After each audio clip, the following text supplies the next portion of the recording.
As the pandemic was surging in early March, Madhya Pradesh was in political turmoil. Now, the state capital Bhopal is reeling with the health department, police officials, and bureaucrats accounting for majority infections. The state's financial capital, Indore, has now emerged as a concerning hotspot of COVID-19 outbreak with 167 containment zones. The news coming out of Madhya Pradesh continues to be grim.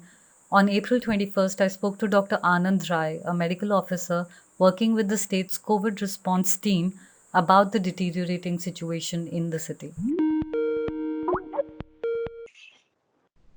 Dr. Rai, thank you for joining us. We are all watching the news from Madhya Pradesh, and both Bhopal and Indore are reeling under COVID infections, and it seems that the state machinery is not able to respond to this crisis as well as we would have thought. The first thing मैं आपसे जो पूछना चाहूंगी वो ये है कि last week आपने ट्विटर पे इंदौर को वुहान के साथ कंपेयर किया था. कैन यू प्लीज एक्सप्लेन क्या सिमिलैरिटीज देख रहे हैं आप इन दोनों शहरों में और आपने ये कंपैरिजन क्यों किया? देखिए, यदि आप पर मिलियन पॉपुलेशन इन्फेक्टेड केसेस पे जाएं, जो पॉजिटिव केसेस हैं, तो इंडिया में इंदौर में सबसे ज्यादा है.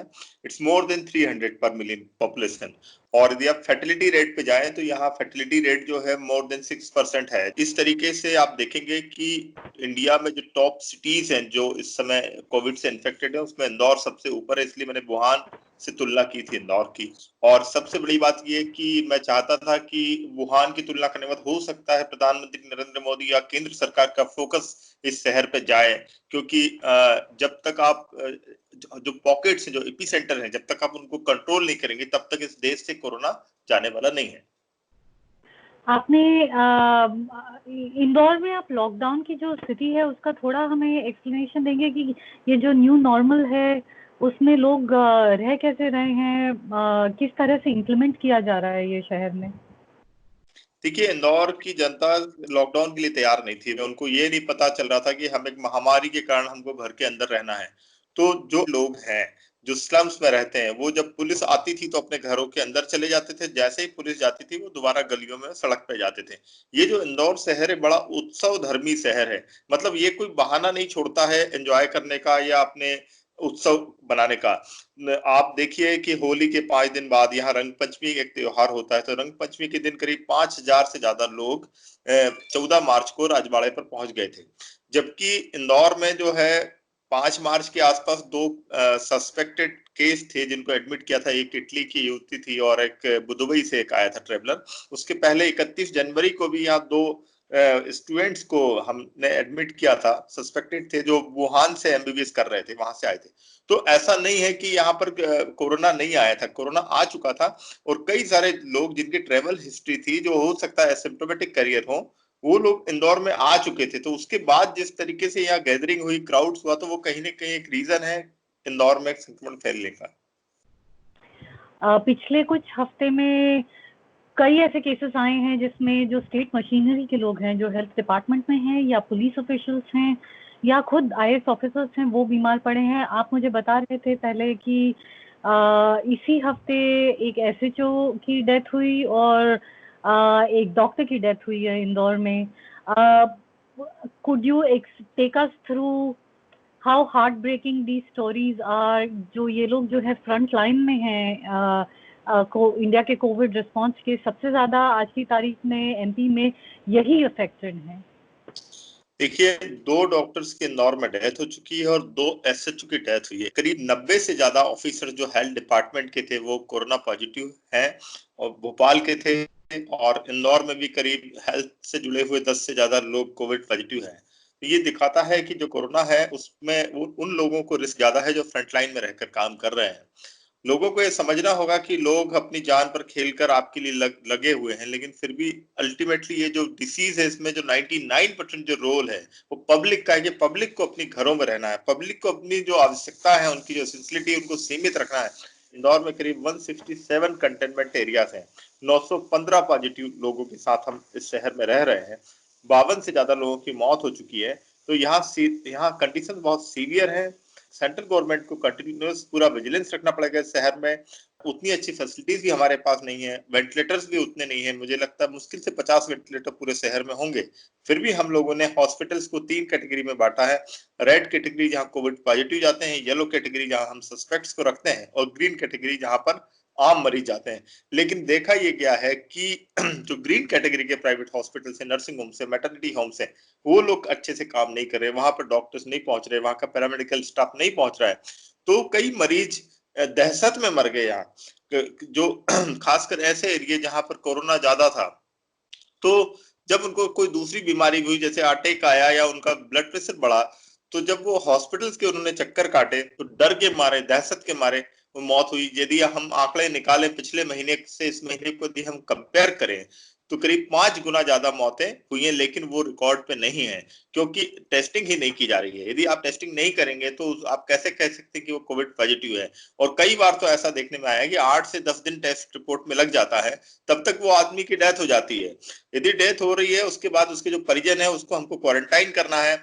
यदि रिपोर्ट्स लेट आएंगी तो हम एक तरीके से जो एसिम्प्टोमेटिक कैरियर्स हैं उनको फ्री छोड़ रहे हैं कि वो अपनी कॉलोनी में, अपनी गलियों में घूम सकते हैं। तो ये एक प्रमुख कारण है कोरोना फैलने का। और दूसरा एक इंपॉर्टेंट रीजन है कि जो क्वारंटाइन हाउस यहाँ थे, पुलिस खुद ट्रेंड नहीं थी कि क्वारंटाइन हाउस कैसे बनाने। कायदे से क्वारंटाइन हाउसेज जो होने चाहिए ओपन ग्राउंड में होने चाहिए, टेंट्स होने चाहिए, अलग अलग एक एक आदमी को आपको रखना है। यहाँ पर मैरिज गार्डन में उनको इस तरीके से रख दिया गया जैसे कोई ओपन जेल हो।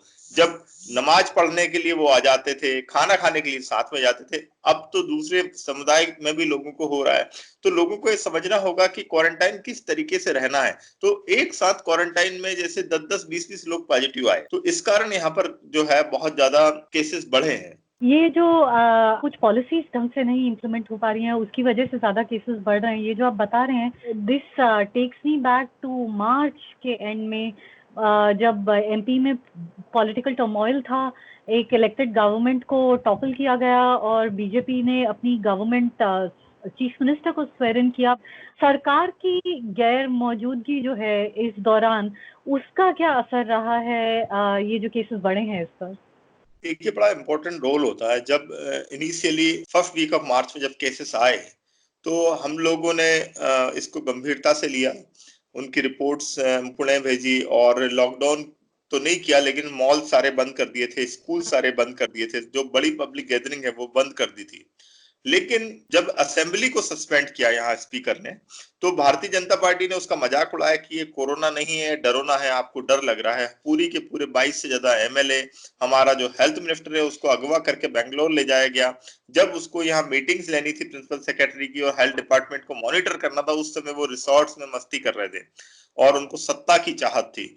और ऐसे समय जो ऑफिसर्स हैं, जो आईएएस आईपीएस है, उनको भी लगा कि अब कांग्रेस सरकार जाने वाली है, बीजेपी आने वाली, तो हम किस तरीके से भाजपा के नेताओं के संपर्क में आ जाएं और हमारी पोस्टिंग बरकरार रखें। जैसे बीजेपी आई, तुरंत उन्होंने इंदौर के कलेक्टर को बदल दिया। तो जो जो शहर को जानता था अधिकारी, वो डिस्टर्ब हो गया। जो नया अधिकारी आया उसको शहर को पहचानने में, उसको जानने में समय लगा। तो कहीं ना कहीं ये चीज इफेक्ट करती है, और खासकर जब आपका हेल्थ मिनिस्टर ही नहीं हो, तो सीधी तौर से मैं मानता हूं कि ये जो पॉलिटिकल टर्माइल हुआ, ये इंदौर की और भोपाल की जो बिगड़ती स्थिति है उसके लिए जिम्मेदार है। आज की तारीख में आपको क्या लगता है आइडियल रिस्पांस जो है, सरकारी रिस्पांस जो है, वो क्या होना चाहिए कि ये डैमेज को कंटेन किया जा सके? इंदौर में अकेले आप बोल रहे हैं कि 167 कंटेनमेंट जोन्स हैं। एट दिस स्टेज क्या करना बहुत ज़रूरी है सरकार को? अगर हेल्थ मिनिस्टर आज आपके आ जाते हैं तो what should response look like? देखिए, सबसे पहले तो हमको लॉकडाउन को बड़ा इफेक्टिवली करना पड़ेगा, मतलब कि बिल्कुल जीरो टॉलरेंस पे रहना है कि यदि कोई बहुत गंभीर मरीज है तो उसको ही बाहर निकलने देना है। और राशन भी आपको मिनिमम चीजें पहुंचानी है, और खासकर वो लोग जो इमरजेंसी सर्विसेज में लगे हैं, चाहे वो राशन बांटने में लगे हों, चाहे वो कचरा उठाने वाले हमारे स्वास्थ्य कर्मचारी, जो सफाई कर्मचारी हों, चाहे हेल्थ वर्कर्स हों, चाहे पेट्रोल पंप पे जो काम करने वाले लोग हों, चाहे गैस की टंकी देने वाले लोग हों, ये जो लोग हैं जो अभी सड़क पर हैं, इनमें से रैंडम सेलेक्ट करके आपको सैंपलिंग करनी पड़ेगी। उसके लिए आपको रैपिड एंटीबॉडी किट की आप मदद लीजिए, आप पूल टेस्टिंग करिए, जल्दी से जल्दी पूरी सोसाइटी को आपको कवर करना होगा। उसके लिए पूल टेस्टिंग एक अच्छा जरिया है। आपको एसिम्प्टोमेटिक कैरियर्स जो है, आप ये दिमाग से निकाल देना होगा कि किसी को सर्दी खांसी है तो वही कोरोना पॉजिटिव हो सकता है। अभी जो 80% केसेस आ रहे हैं वो एसिम्प्टोमेटिक हैं, कि ऐसे लोग जो पिछले 15 दिन में 100 से ज्यादा लोगों के संपर्क में आए हैं या ऐसे किसी व्यक्ति के संपर्क में आए हैं जो 100 लोगों के संपर्क में रहा है, तो उनकी जांच होनी चाहिए और हमको रैपिड एंटीबॉडी किट जो है उससे जल्दी से जल्दी जांचें करनी चाहिए। जल्दी से जल्दी हमको जब पता चलेगा पॉजिटिव है तब हम उनको क्वारंटाइन करेंगे या होम आइसोलेट करेंगे। तो इस तरीके से हम कमांड कर सकते हैं। बाकी जो स्टेट्स में किट्स की कमी का भी एक इश्यू आ रहा है। इंदौर में जहाँ तक आपकी जानकारी है, does the state government have PCR kits and antibody kits? देखिए, शुरू में जब यहाँ शुरुआत हुई तो सिर्फ 21 टेस्ट पर डे होते थे, तो टेस्टिंग कैपेसिटी के लेवल तक हमने बढ़ाई है, लेकिन उसके लिए हम लोगों ने हम एज ए एक्टिविस्ट हमने बहुत मांग की और कैपेसिटी बढ़ाने की कोशिश की है। नई पीसीआर मशीनें खरीदी गई हैं, लेकिन भोपाल, जबलपुर, ग्वालियर सब जगह टेस्ट होने चाहिए थे। कम से कम हर मेडिकल कॉलेज के पैथोलॉजी डिपार्टमेंट में सुविधा होनी चाहिए थी। हमारा जो जीडीपी का जो परसेंटेज है जो हेल्थ पे खर्च होता है, वो कहीं न कहीं उस पैसे को हेल्थ रिसर्च पे हमको खर्च करना होगा, वायरोलॉजी लैब्स बनानी होंगी। तो अभी खासकर जो रैपिड टेस्ट हैं, वो जो रैपिड टेस्ट के लिए किट नहीं है यहाँ, है ना? तो पीसीआर की एक लिमिट होती है कि आप दिन भर में 150-200 टेस्ट ही कर पा रहे हैं। हमारे पास यदि रैपिड एंटीबॉडी किट होती तो हम और ज्यादा टेस्ट कर पाते और जल्दी इस चीज को कंट्रोल कर पाते। Let's hope the state machinery can rise up to the challenge that we are seeing. हमसे बात करने के लिए शुक्रिया। आप please stay safe and we will be in touch with you. Thank you, Dr. Rai, for speaking to us.